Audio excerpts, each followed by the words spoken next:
Assalamualaikum warahmatullahi wabarakatuh. In this video, I'm going to demonstrate how the goodness of fit test can be applied to solve a problem.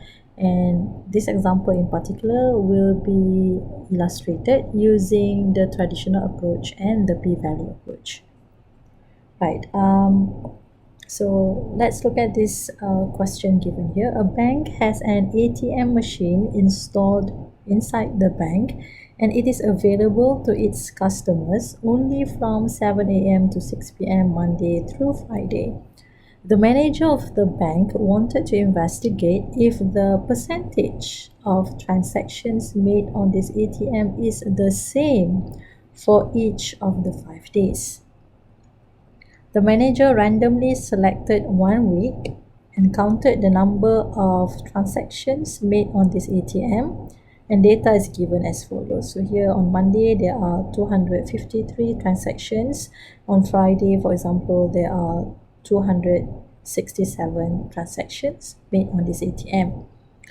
At 1% level of significance, can we reject the null hypothesis that the proportion of people who uses this ATM each of the 5 days of the week is the same? So here is some sort of pattern. So the pattern here is that proportion of people who uses this ATM machine is the same, and in other words, we will expect to see the same number of people that use this ATM throughout the 5 days of the week. So right, in the first step, what we need to do is we need to come up with the statements of hypothesis, null hypothesis, and the alternative hypothesis, right? So for H null here, we're just going to pick this sentence here right away, and we're going to write down the null hypothesis as proportion of people who uses ATM machine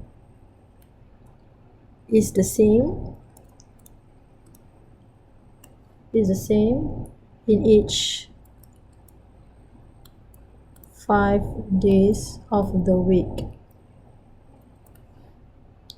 As for your alternative statement, it will be just a contradictory statement really, and what we're going to write is we're going to say that proportion of people who uses ATM machine is not the same or is different. So it's different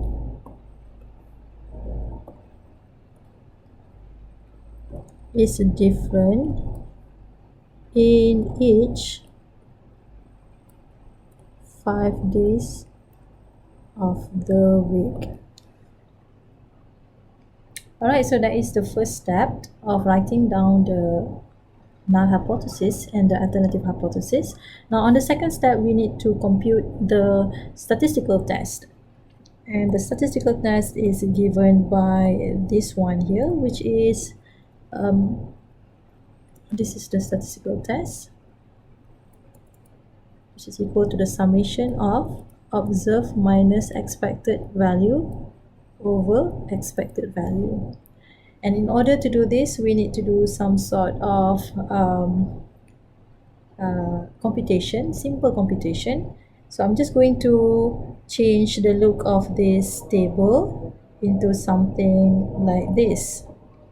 So we have Monday, Tuesday, Wednesday, Thursday, Friday, and these are the observed frequency. So observed frequency is the frequency that you obtain when you observe the whole experiment here. And based on this observed frequency, you can see that total data that you have, total sample size is 1,200. So that is n. N is 1,200. You just total up all these numbers here. Now, in order to calculate the expected value, you need to know what is the probability if the null hypothesis is true. So the null hypothesis here says that proportion of people who uses ATM machine is the same in each 5 days of the week. So therefore, the probability that can be assigned to each categorical data here will be 0.2 or 1/5, yeah? So it will be 1/5 since the proportion of people who uses ATM machine is the same. So here P here refers to the probability that you will expect when this is true, if the null hypothesis is true. Okay, now based on this probability here and the value of n, so n is 1200, expected value is going to be equal to 240. So you will expect that every day 240 transactions will be made on this ATM machine, since the null hypothesis is such, since it says that the proportion of people is the same throughout the 5 days of the week. Now we are going to compare the results or your data here with what you expect to see. So this is your expectation. If the proportion of people who uses the ATM machine is the same, this is what you expect to see. You will expect the same number of people or the same number of transactions will be made on this ATM machine. Now this process here is to compare or to see the difference between what you see with what you expect. And this is quite straightforward. Observed minus expected value is going to be equal to these numbers here. And finally, once you get this result, you are going to square it. So here is the result when you square the answers seen on this column here. So you will get all positive values. Now using the results here, we can move on and continue. We can move on and continue with the calculation of test statistic. So here we have observed minus expected squared. So that means 169. This is for the first category. We're going to divide that with the expected value, which is 240 plus, we go to this category now, 1849 over 240 plus, next this one, 1296 over 240. We divide that with the expected value for each category. Yeah. Next is for this one, you will divide this with the expected value here, this one, so 1521 over 240. And lastly, we have this one, this value here, 729 divided with its expected value, which is 240. 729 over 240. And you will see that the answer of this one is going to be 23.183. So this is the answer. Right, now we are going to apply the traditional approach, which is to see what is the critical value. So here is the chi-square distribution, and this is the right tail test, which means you have the critical region on the right, and the area of this critical region is 0.01. Alright, so in order to refer to the chi-square distribution, you will see that the degrees of freedom for this one is k minus 1. K is the number of categories, so we have 5 categories, 1, 2, 3, 4, 5, minus 1. So k minus 1 is going to be equal to 4. Degree of freedom is 4. This is 0.01. Then you can read straight from the chi-square distribution table. Let me see if I have a copy of that here on the slide.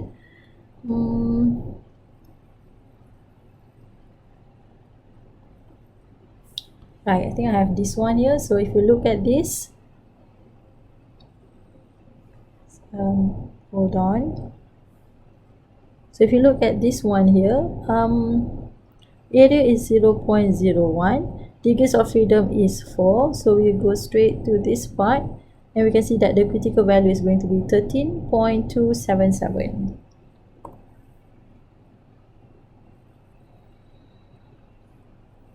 Okay, so that's the critical value.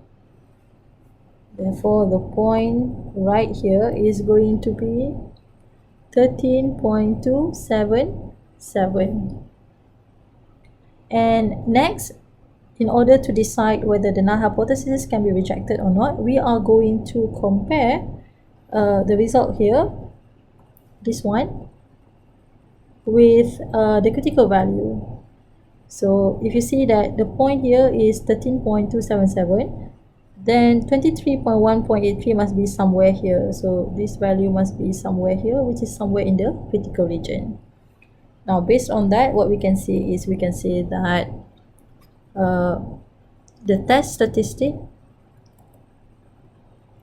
23.183 falls into the critical region. Therefore, H null is able to be rejected.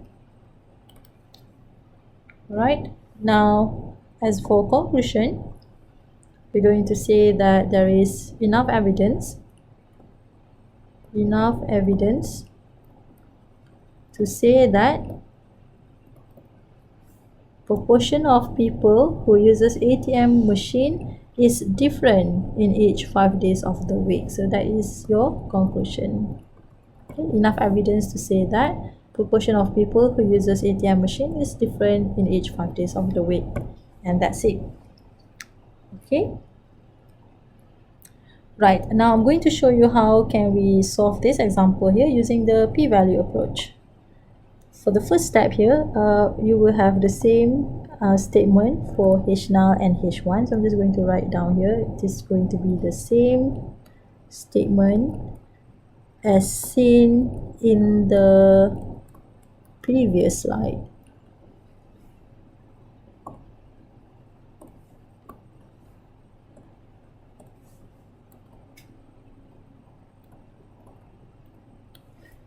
Okay, so that's the first step. The second step is the test statistic.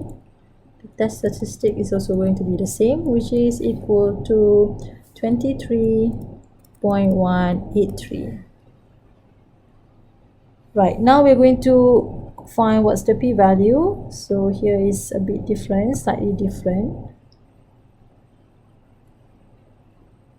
Now we're going to denote, we're going to position the point 23.183. It could have been somewhere here, so this could be 23.183. This is the value on the horizontal axis, yeah.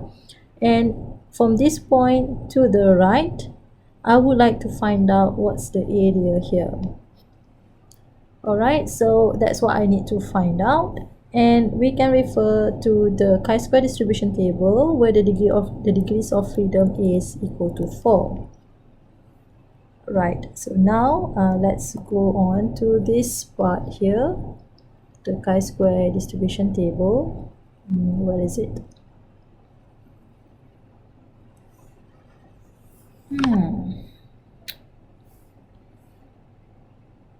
Okay, so you can see that on this part, we are going to refer to the whole line here where the degrees of freedom is 4, and we are going to look for point 23.183. Where is it on this line here? Well, as you can see, the number on this line here gets larger and larger. So from 7 to 9 to 11 to 13 to 14, and therefore you can see that 23.183 is not included in the table, but it is in this direction, which says that when the value is 14.860, okay, let me just sketch this idea. So when the value is 14.860, which is maybe at this point 14.860, the area here is equal to 0.005, which is a small area. Therefore, you can imagine that if you have this point, which is 23.183, it is going to be somewhere here. This is 23.183.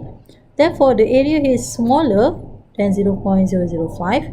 And since there is no specific value given on the table, what we can say that the area here is going to be less than. So we're going to use this inequality word. We say that it is less than 0.005. So that is the area for the value of 23.183 to the right of the distribution. Now, if we go back to our example here,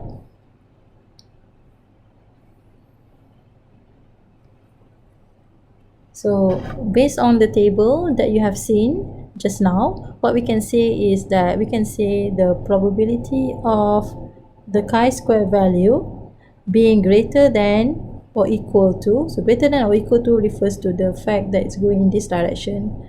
Chi-square value greater than or equal to 23.183, the probability of that is less than 0.005. Now, since the test is a right-sided test, so this is a one-sided test, so the test is one-sided,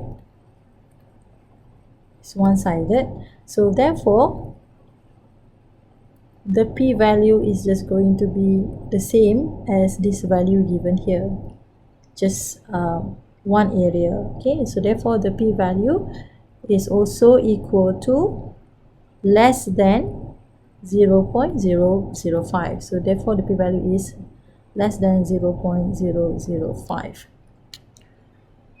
Alright, so this is the first step, second step, third step. Now fourth step is to decide. So we are going to decide on the fourth step by comparing p-value with the significance level. We're going to compare the p-value with the significance level. Now the p-value which we have here is less than 0.005, which can be mathematically written as less than 0.005, whereas the significance level here is equal to 0.01. So therefore, if you compare the two values here, you can see that p-value here is less than the significance level. So the p-value is less than the significance level, and therefore based on this scenario, we can reject the null hypothesis. So able to reject H null since the p-value here is less than the significance level. And in the end, you can write down the same conclusion as seen on the previous slide. Okay, I think that's all for now. Thank you very much for watching.